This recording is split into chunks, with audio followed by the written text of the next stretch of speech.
Hey guys, welcome to government jobs Gyan YouTube channel. Guys, आज की इस वीडियो में हम बात करेंगे आरआरबी के new recruitment notification online form apply process के बारे में।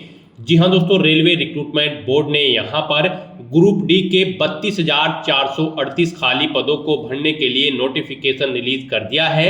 कैसे आप इस भर्ती के लिए स्टेप बाय स्टेप अपने फॉर्म अप्लाई कर सकते हो, इसकी पूरी जानकारी हम आपको रजिस्ट्रेशन से लेकर प्रिंट तक इस वीडियो में देंगे।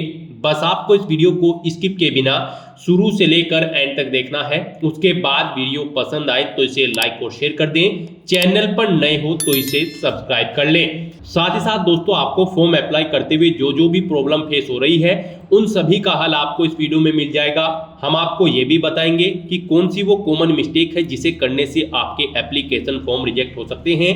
तो आपको इस मिस्टेक को करने से बचना है और अपने एप्लीकेशन फॉर्म को रिजेक्ट होने से बचाना है। मोबाइल से आप कैसे अपने फॉर्म अप्लाई कर सकते हो और कंप्यूटर से आप कैसे अपने फॉर्म अप्लाई कर सकते हो, हम आपको बता दें। यहाँ पर मोबाइल और कंप्यूटर से सेम इंफॉर्मेशन भरी जाती है, बस लुकिंग इंटरफेस यहाँ पर चेंज हो जाता है। मोबाइल की स्क्रीन पर आपका जो लुकिंग इंटरफेस होता है वो वर्टिकल हो जाता है और कंप्यूटर की स्क्रीन पर आपका जो लुकिंग इंटरफेस होता है फॉर्म को अप्लाई करने का वो हॉरिजॉन्टल वे में हो जाता है। यहाँ पर गाइड आधार ओटीपी प्रॉब्लम का भी सॉल्यूशन हो चुका है।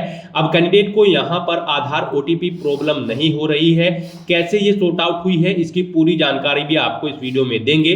साथ ही यहाँ पर आरआरबी की इस भर्ती के लिए जो नई अपडेट निकल कर आई है उसकी इंफॉर्मेशन भी आपको प्रोवाइड करा दी जाएगी। तो बिना कोई वक्त गंवाए चलिए शुरू करते हैं। आपको इस वीडियो के डिस्क्रिप्शन बॉक्स में हमारी वेबसाइट ind-sarkari-naukri.in के इस पेज का लिंक मिल जाएगा। यहाँ पर आपको इस भर्ती के रिगार्डिंग सभी डिटेल्स प्रोवाइड करा दी गई है।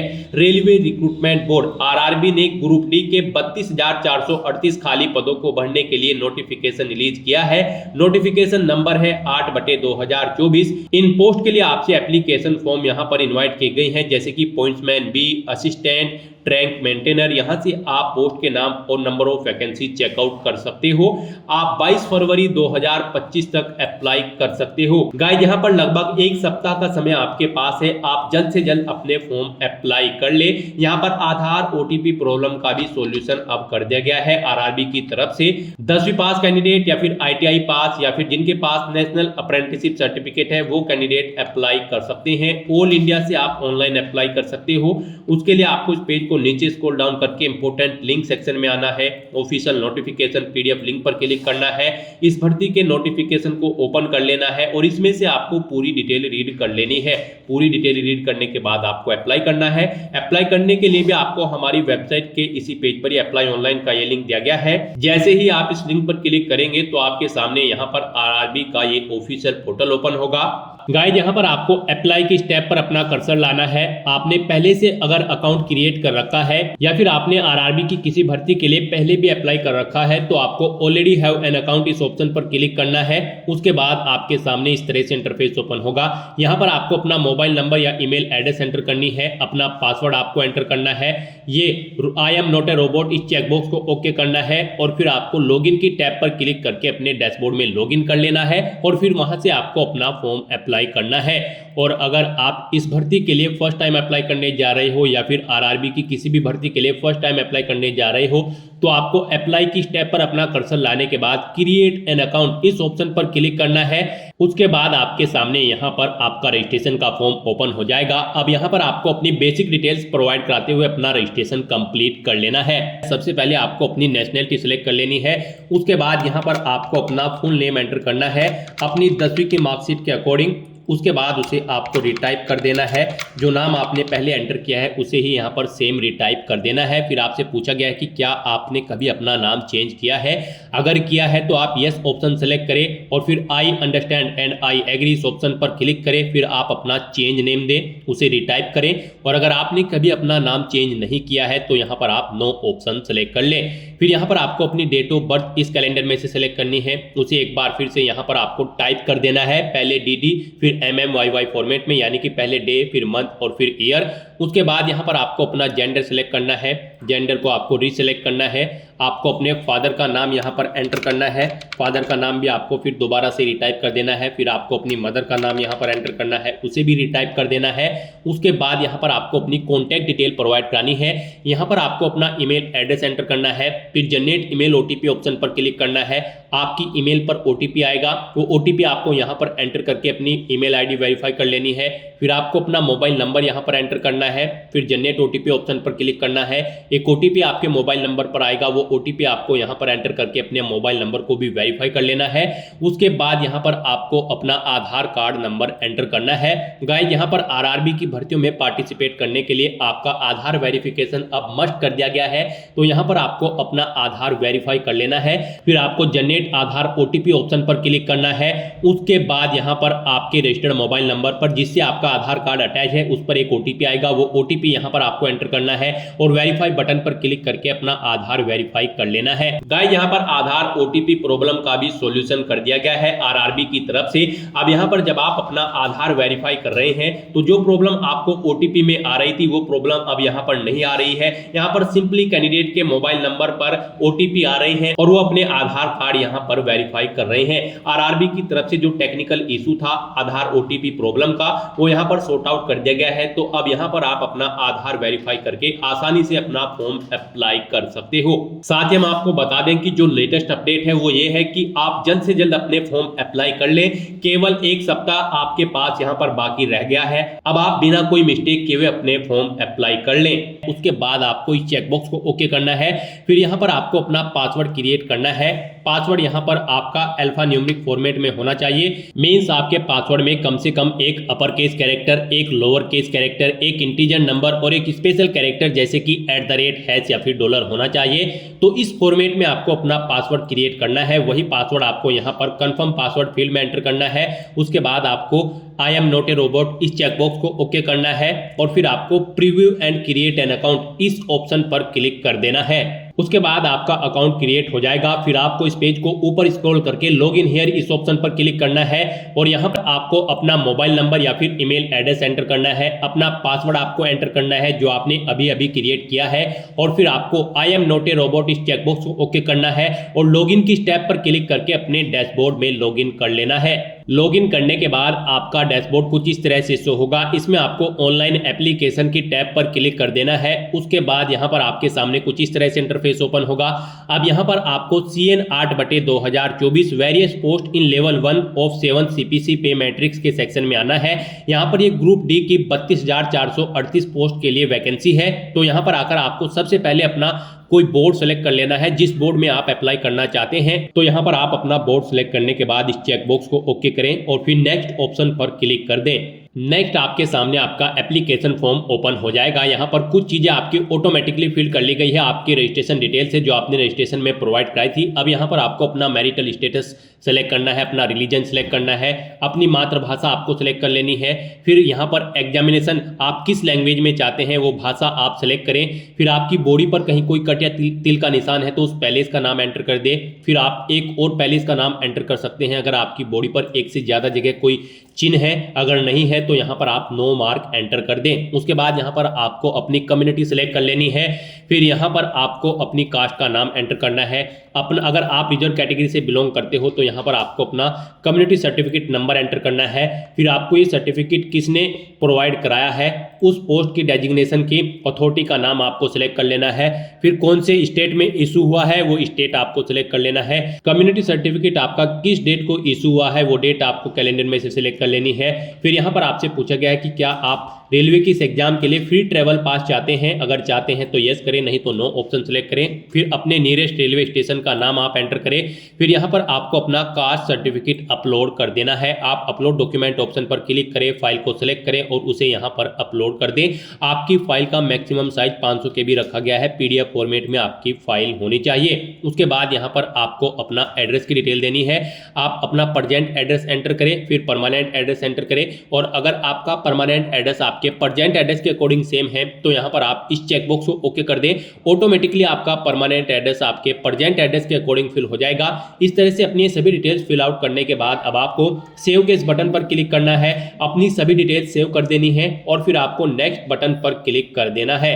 अब यहाँ पर आपको अपनी कुछ और डिटेल्स प्रोवाइड करानी है। यहाँ पर आपसे पूछा गया कि क्या आप ई सर्विसमैन हैं, अगर हैं तो यस ऑप्शन सेलेक्ट करें और फिर अपनी डिटेल्स यहाँ पर दे, जैसे कि आप किस में ई सर्विसमैन थे, आर्मी, नेवी या एयरफोर्स, अपनी रैंक एंटर करें। और अगर आप ई सर्विसमैन नहीं थे तो यहाँ पर आपको नो ऑप्शन सेलेक्ट करना है। उसके बाद आपसे पूछा गया कि क्या आप बेंचमार्क डिसेबिलिटी PWBD कैंडिडेट हैं, अगर है तो यस ऑप्शन सेलेक्ट करें और फिर अपनी डिसेबिलिटी की डिटेल यहाँ पर दे। डिसेबिलिटी की कैटेगरी सेलेक्ट करें, सब कैटेगरी सेलेक्ट करें, परसेंटेज ऑफ डिसेबिलिटी दे, नेचर ऑफ डिसेबिलिटी दे और PWBD सर्टिफिकेट नंबर यहाँ पर दें और आपको इशू कब हुआ था वो सर्टिफिकेट की डेट सेलेक्ट करें। और अगर आप यहाँ पर PWBD कैंडिडेट नहीं हैं तो यहाँ पर आपको नो ऑप्शन सेलेक्ट करना है। फिर आपसे पूछा गया कि क्या यहाँ पर आपकी राइटिंग एबिलिटी अफेक्टेड है, अगर है तो यस करें और फिर उसकी डिटेल दें, नहीं है तो आप नो ऑप्शन सेलेक्ट कर ले। उसके बाद आपसे पूछा गया कि क्या आप EBC सर्टिफिकेट होल्डर हैं, अगर हैं तो यस करें और फिर यहाँ पर आप उसकी डिटेल दें, नहीं है तो आप नो ऑप्शन सेलेक्ट कर लें। फिर आपसे पूछा गया कि क्या आप इंडियन रेलवे के एम्प्लॉय हैं, अगर हैं तो यस सेलेक्ट करें और फिर उसकी डिटेल दें, नहीं है तो आप नो ऑप्शन सेलेक्ट कर लें। फिर आपसे पूछा गया कि क्या आप करंट में एम्प्लॉय हैं, अगर हैं तो आप यहाँ पर ऑप्शन सेलेक्ट करें, सेंट्रल गवर्नमेंट के हैं, स्टेट गवर्नमेंट के फिर या फिर PSU के, अगर नहीं है तो आपको नॉट एप्लीकेबल ऑप्शन सेलेक्ट कर लेना है। उसके बाद यहाँ पर आपको अपनी ACT अप्रेंटिस की डिटेल प्रोवाइड करानी है। यहाँ पर क्या आपने अपना ACT अप्रेंटिस का कोर्स किया हुआ है, अगर किया हुआ है तो यहाँ पर आप यस ऑप्शन सेलेक्ट करें, उसकी डिटेल दें, नहीं किया है तो आप नो ऑप्शन सेलेक्ट कर लें। यस अगर आप सेलेक्ट करते हैं तो फिर यहाँ पर आपको ट्रेड का नाम सेलेक्ट करना है। ट्रेनिंग आपने कब से स्टार्ट की है वो डेट सेलेक्ट करें, कब तक की है वो डेट सेलेक्ट करें, इनके अकॉर्डिंग यहाँ पर आपकी ट्रेनिंग का ड्यूरेशन आ जाएगा। अपने ACT अप्रेंटिस का जो सर्टिफिकेट है उसका नंबर दें, फिर यहाँ पर सर्टिफिकेट की डेट आप सेलेक्ट करें, वो कब तक वैलिड है, कितने मार्क्स आपने ऑब्टेन किए हैं वो आप एंटर करें, फुल मार्क्स कितने थे यानी कि टोटल कितने मार्क्स थे जिसमें से आपने मार्क्स ऑब्टेन किए हैं वो यहाँ पर आप एंटर करें। और उसके बाद यहाँ पर आपको अपनी बैंक डिटेल प्रोवाइड करनी है। यहाँ पर आपकी फीस रिफंड होगी।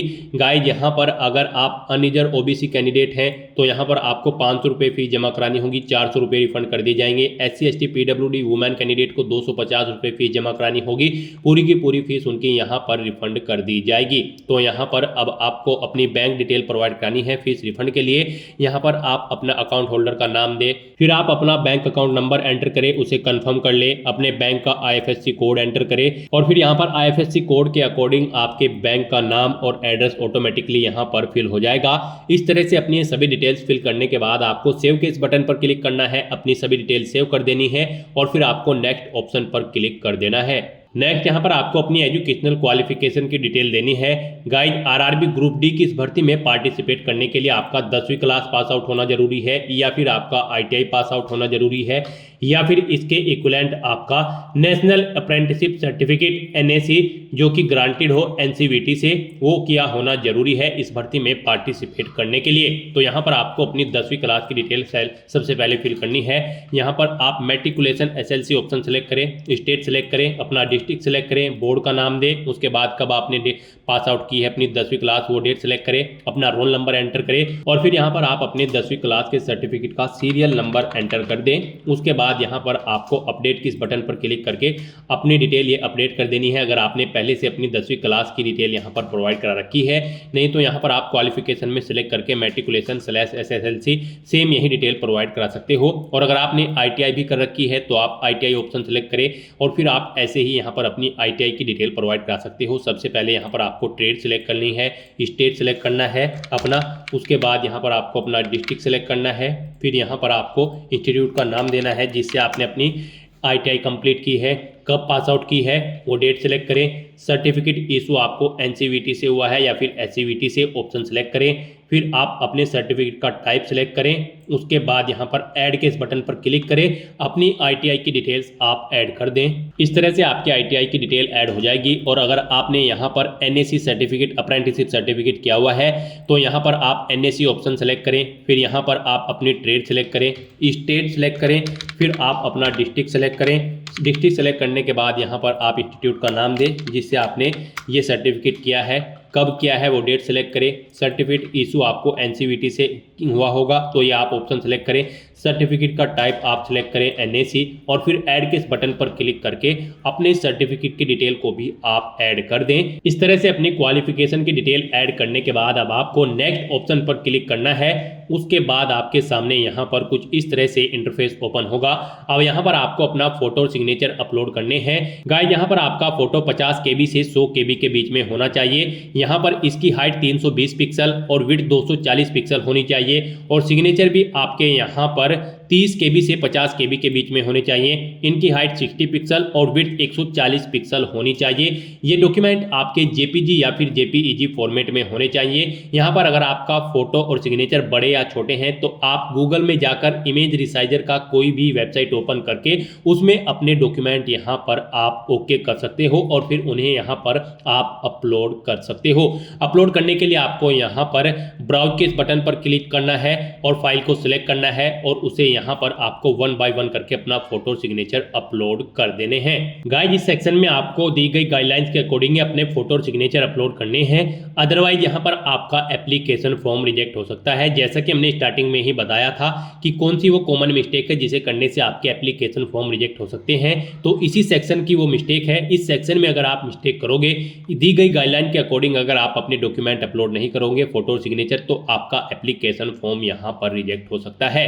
तो इस तरह से अपना फोटो सिग्नेचर यहाँ पर अपलोड करने के बाद आपको सेव के इस बटन पर क्लिक करना है, इन्हें सेव कर देना है और फिर आपको नेक्स्ट ऑप्शन पर क्लिक कर देना है।